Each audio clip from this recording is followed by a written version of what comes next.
Olá, criptomaníacos! Os países decidiram que banir criptomoedas para lançarem suas próprias moedas digitais centralizadas é a solução para manterem o controle sobre o seu dinheiro. Essa estratégia, que tinha sido adotada somente em regimes comunistas como Venezuela e China, passa agora a ser cogitada também pelos Estados Unidos e União Europeia. O que eles não enxergam é o impacto positivo que essa atitude pode gerar para a tecnologia e para a liberdade. Ficou confuso? Calma, que vamos analisar isso logo após a vinheta. Mas antes, deixe o seu like e se inscreva aqui no canal.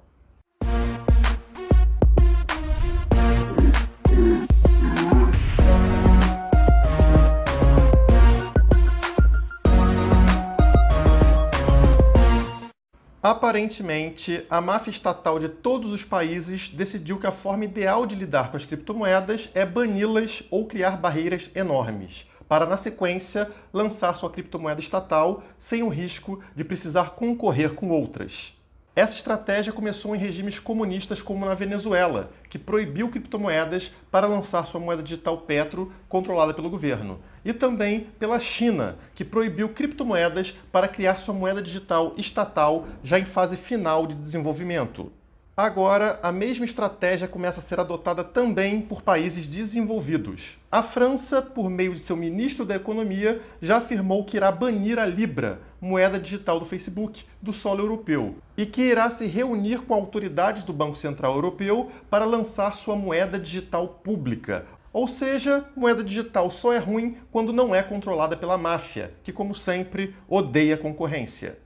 Claro que os Estados Unidos não poderiam ficar para trás e decidiram tornar o banimento do uso da criptomoeda Petro da Venezuela uma lei nacional. A aprovação dessa lei tornará a Petro a primeira criptomoeda proibida pelos Estados Unidos e abrirá precedente para o banimento de qualquer outra em questão de dias, dependendo somente do preenchimento de um formulário.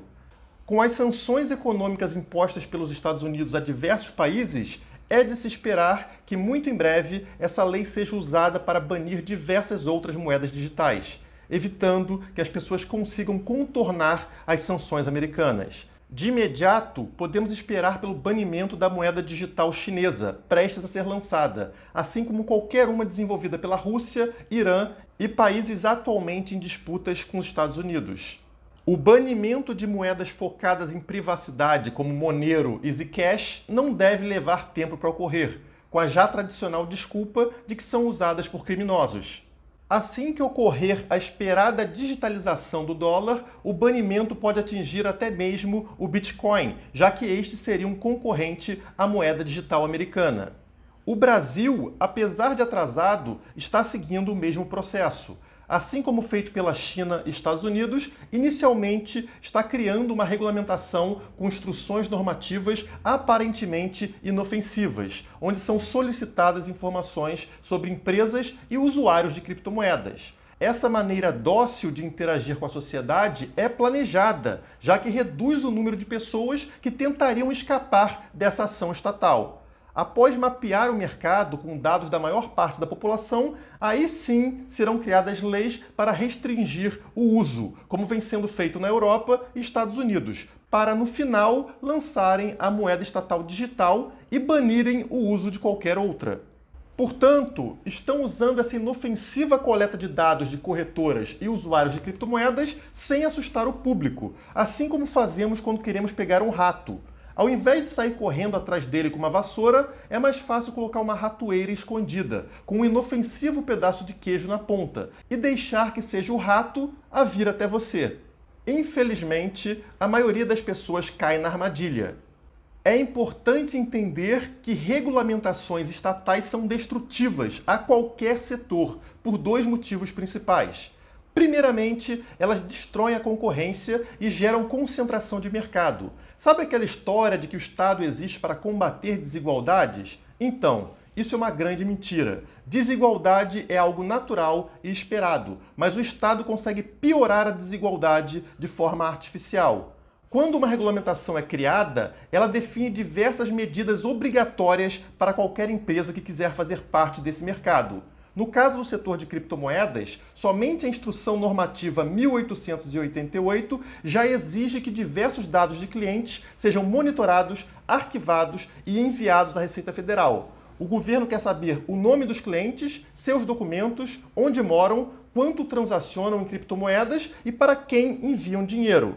Caso a corretora não forneça os dados no formato e no prazo exigido, ela sofre com processos e multas, podendo até mesmo ser fechada. Portanto, o que a regulamentação faz é criar uma série de obrigações para as empresas, como, por exemplo, a alteração de sistemas para captarem todas essas informações de forma confiável, contratação de funcionários para coordenarem essa atividade e interagirem com clientes e Receita Federal, pagar multas por erros e atrasos e entrarem na justiça quando não concordarem com alguma punição. Tudo isso gera custo. Já pela outra ponta, parte dos clientes atuais deixam de usar as corretoras quando ficam sabendo que seus dados serão divulgados ao governo. Sendo assim, qualquer regulamentação causa aumento de custo e queda de faturamento, o que pode não ser um problema para empresas líderes de mercado, mas é mortal para pequenas empresas. Bastou a instrução normativa entrar em vigor para imediatamente vermos as primeiras corretoras fechando as portas no Brasil, como foi o caso da BitJa. Em seu comunicado final, a empresa afirma que, abre aspas, a tendência de regulações cada vez mais pesadas sobre as operações nos afasta do nosso ideal e gera um custo cada vez maior para simplesmente existir. Fecha aspas. Talvez você se pergunte, mas qual é o problema de pequenas corretoras fecharem as portas? O problema é que são as pequenas empresas as responsáveis por manter o preço dos serviços num patamar baixo. Como elas não conseguem concorrer em estrutura e volume com grandes empresas, elas precisam se diferenciar em preço ou em inovação, obrigando as líderes de mercado a controlarem sua margem de lucro e continuarem a melhorar suas plataformas. Retire as pequenas empresas e esse incentivo desaparece. Agora o mercado fica concentrado nas mãos de poucas empresas que podem fazer cartel, definindo altos preços e baixa inovação no setor. A segunda consequência destrutiva de regulamentações é justamente a morte da inovação. Regulamentações limitam e definem regras que toda e qualquer empresa precisa atender para poder atuar em um setor. Se sua empresa quer ser redonda, mas a regulamentação é quadrada, o problema é seu. Ou você se torna quadrado ou está fora do mercado. Um mercado que era competitivo e inovador passa a ter poucas empresas e todas iguais, fazendo as mesmas coisas devido a exigências estatais. Eu mostrei no vídeo que vai surgir no card aqui em cima como a adoção do cartão de crédito só foi possível devido à ausência de regulamentação no setor na época. Anos depois, com o início da regulamentação, o mercado ficou concentrado em somente 2 ou 3 empresas e tivemos pouca inovação desde então. Mas então, como pode existir algum impacto positivo na regulamentação? Como podemos nos tornar mais livres quando o Estado cria barreiras para o setor? Como vimos, regulamentações geram ineficiência e a ineficiência gera demanda por nova tecnologia. Se o setor de telefonia não fosse regulamentado e concentrado na mão de 5 ou 6 empresas, provavelmente o custo de cada ligação seria tão irrisório que não existiria qualquer incentivo para surgirem ligações gratuitas por aplicativos de mensagens instantâneas como o WhatsApp. Afinal, por que alguém migraria de uma ligação gratuita ou quase gratuita de qualidade para ligações no WhatsApp? Essa migração só foi possível graças à ineficiência do setor de telefonia, consequência da regulamentação, que gerou falta de concorrência e inovação nesse setor. Você vai encontrar exemplos similares em qualquer outro setor. Pense no transporte. Por que alguém migraria para o Uber se o transporte público fosse eficiente? Pense nas criptomoedas. Foi necessária a ineficiência do sistema financeiro para que Satoshi Nakamoto surgisse com a ideia do Bitcoin. Tanto que no primeiro bloco do Bitcoin temos estampada a capa de um jornal britânico falando sobre bancos serem salvos pelo Estado, com o nosso dinheiro. Hoje, as exchanges atuais não são muito diferentes de bancos tradicionais. São locais onde você deposita o seu dinheiro, precisa confiar em terceiros, envia seus documentos e paga impostos conforme o Estado definir. Isso certamente é uma total distorção com relação aos ideais de Satoshi Nakamoto, que pensava em um sistema descentralizado, anônimo e sem qualquer necessidade de se confiar em terceiros. Se o ambiente permanecesse o mesmo que tínhamos até alguns meses atrás, qual seria o incentivo para usuários saírem das grandes corretoras e migrarem para algo diferente? Afinal, eles estavam satisfeitos colocando dinheiro na mão de terceiros, desde que as taxas fossem baixas e a interface fosse intuitiva para o usuário. Na hora que governos aparecem cobrando impostos, pedindo por mais documentos, exigindo declarações ou mesmo proibindo corretoras de operarem, como aconteceu na China e, pasmem, até mesmo nos Estados Unidos em alguns casos, nasce uma demanda por outro tipo de serviço. O que temos atualmente já não mais atende boa parte do público.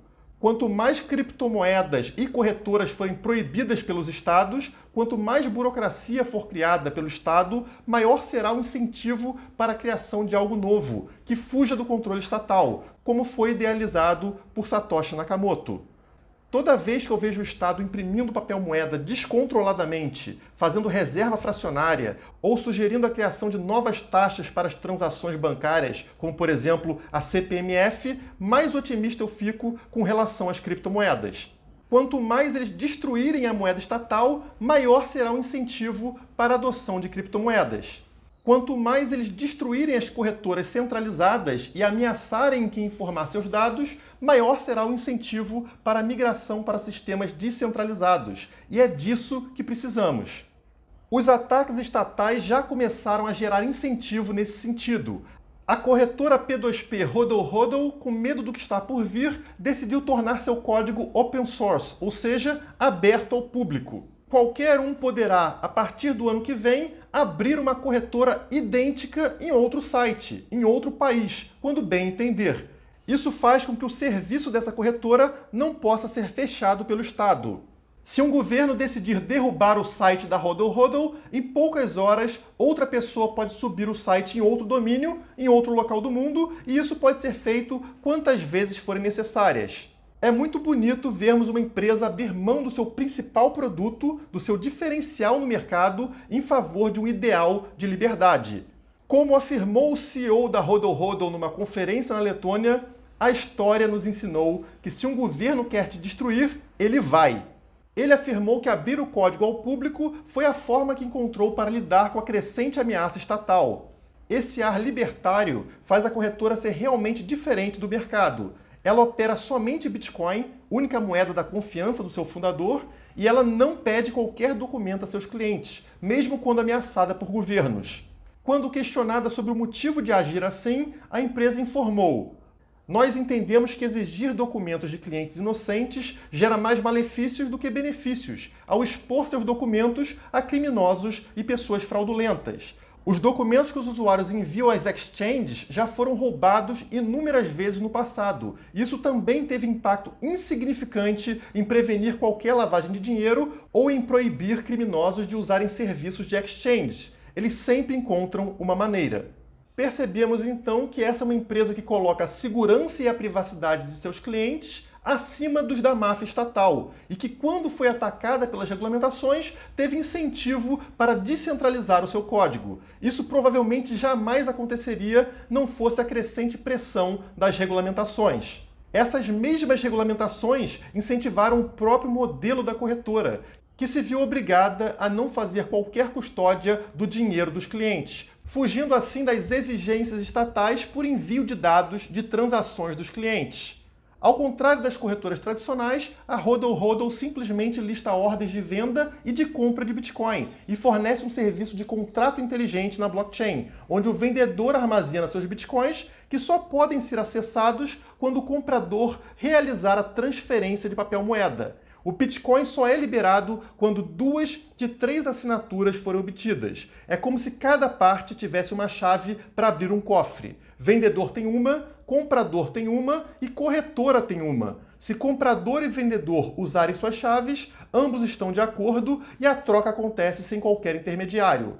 Caso exista alguma disputa entre as partes, a corretora age como mediadora, decidindo qual parte tem razão. Agora, abrindo o código ao mercado, o modelo de negócio da corretora mudará de corretagem para o suporte e upgrade ao código. Todo esse avanço tecnológico rumo à liberdade não seria tão acelerado sem a grande participação de mafiosos estatais ameaçando a vida de pessoas pacíficas. Como disse o CEO da Hodl Hodl, nós não estamos migrando para o modelo de código aberto exclusivamente devido à pressão regulatória. Apesar disso, nós prevemos que reguladores se tornem mais e mais desesperados em suas intenções de frear o avanço do Bitcoin. E nós não aceitamos ser vítimas de medidas desesperadas. Essa declaração deixa evidente como a pressão estatal pode ser um incentivo que faltava para a migração de um modelo centralizado para um modelo descentralizado. Isso pode ser um tiro no pé dos governos, que acham que criar barreiras ou proibir corretoras e criptomoedas é uma forma viável de conter a tecnologia. Devemos sempre nos posicionarmos contra regulamentações, mas jamais temê-las, já que elas são incapazes de impedir o avanço de tecnologias descentralizadas. Viva a liberdade! Esse é um vídeo muito importante para esse momento do setor de criptoativos no Brasil, já que estão sendo discutidas regulamentações no mercado. Por isso, agradeço a quem puder compartilhar o vídeo em suas redes sociais e grupos. Caso precise de ajuda para entender esse setor e também operar nesse mercado de criptomoedas, o link para o site da Criptomaníacos está aqui na descrição do vídeo. Por hoje é só, muito obrigado e até a próxima! A divulgação das criptomoedas depende de você, por isso inscreva-se no canal e deixe o seu like. Caso queira acesso a conteúdos exclusivos, nos siga nas redes sociais que estão aparecendo na sua tela.